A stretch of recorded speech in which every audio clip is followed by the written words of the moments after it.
nem mesmo com a ajuda da árbitra, da dona Edna, que deu 7 minutos de acréscimos no primeiro tempo e mais 10 no segundo tempo, totalizando quase um tempo de prorrogação, aliás, mais que um tempo de prorrogação, o Flamengo conseguiu vencer a equipe do Internacional e somou apenas um ponto dentro de casa. Isso mostra, né? Na última partida contra o Coritiba acharam gol na última bola e hoje, jogando contra os reservas do Internacional, o Flamengo conseguiu apenas um ponto, deixando a diferença, né, de 13 caindo para 12 pontos, mas a gente joga amanhã em casa contra o Bahia e aquilo que eu falei dentro do Almoço com o TF, temos que encarar como uma final, temos que encarar com seriedade para a gente conseguir um grande êxito.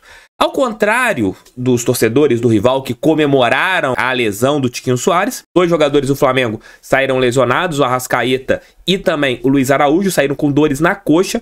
E vamos ver durante a semana se eles terão condições de voltarem contra o Botafogo no próximo sábado. A equipe da Gávea deve ter a volta do Gerson, que ficou fora do jogo de hoje devido a um 3º cartão amarelo. E assim vai. Dito isso, Flamengo 0, Internacional 0. Na próxima rodada, nós contra eles no estádio Newton Santos. Tudo isso posto, vamos a mais um TF Responde. Roda a vinheta e daqui a pouco eu volto com o TF Responde.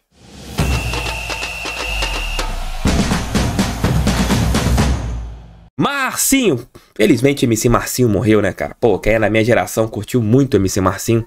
Felizmente, tá do lado de Deus. Força aí pra família do Marcinho. Boa tarde, Steph. Me chamo Márcio Braga, do Rio de Janeiro, do bairro de Piedade, Zona Norte. Minha pergunta é, você acha que o Diego Costa pode nos ajudar e acrescentar algo no nosso fogão? Valeu, meu amigo.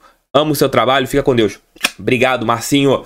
Irmão, eu acho que sim. No jogo passado, eu já vi um Diego Costa um pouco mais participativo e amanhã eu começaria com ele contra o Bahia. Porque eu acho que o jogador que está sem ritmo, melhor é sempre ele iniciar uma partida, até mesmo para ele não entrar com uma rotação diferente dos outros jogadores, ele vai entrando na rotação dos jogadores que estão em campo. E a jogada do nosso gol começa. Tem JP, tem uma escorada do Diego Costa, Tietê e Gabriel Pires. É um jogador que tem muito a acrescentar, tecnicamente é muito acima. Então, a questão mesmo agora é dele pegar ritmo de jogo. O Diego Costa pegando o ritmo de jogo, nós teremos 2 centroavantes de primeira prateleira, Tiquinho e Diego. Mas eu acho que tem muito a acrescentar, sim, para o Botafogo. Tamo juntos, parcinho. O Alessandro de Conchal, em São Paulo. Tef, você acha que o Bruno Lage sempre vai usar esse mesmo esquema de jogo? Ou pode ser que ele mude com o tempo? Irmão, ele tem variado o esquema, né? E como o Castro, gente, eu tô vendo muitas reclamações a respeito do esquema de jogo do Bruno Lage. E infelizmente, as pessoas, 90% dos torcedores, eles avaliam o futebol pelo resultado. O Luiz Castro já passou por vários esquemas, já colocou jogadores que não eram de beirada na beirada, já colocou ponta construtor, 2 pontas agudos. Com pontas agudos, o Botafogo funcionou mais, 2 tanques pelas beiradas de campo. E o jogo do Eduardo é um jogo de circulação.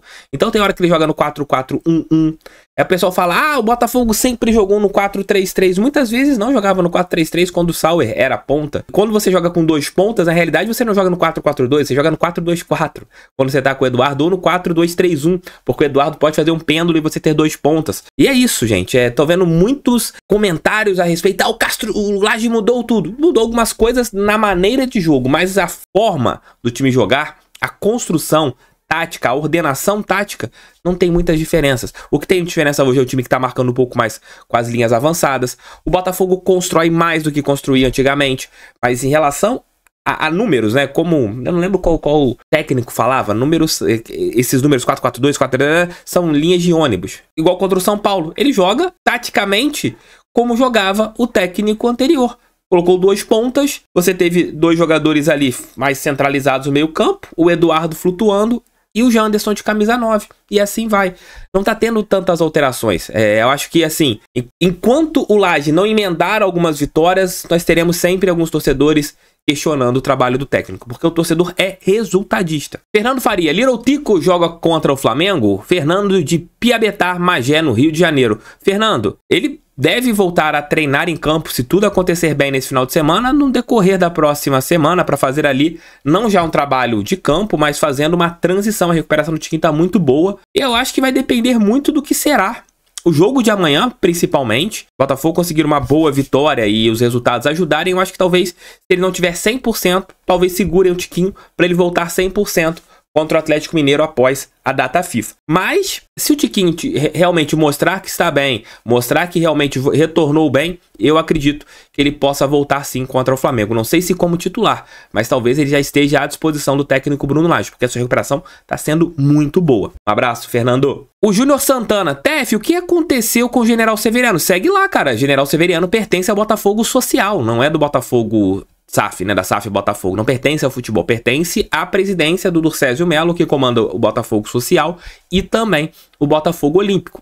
Com isso, você não tem ingerência do John Textor em relação a General Severiano. Segue lá com a SAF do Botafogo. O que terá da SAF em General Severiano é a loja da Reebok para as vendas das camisas. E por falar nisso, o Botafogo tem que melhorar em relação à distribuição dos uniformes. Falei anteriormente, falo de novo, tá deixando muito a desejar em relação ao Botafogo Store.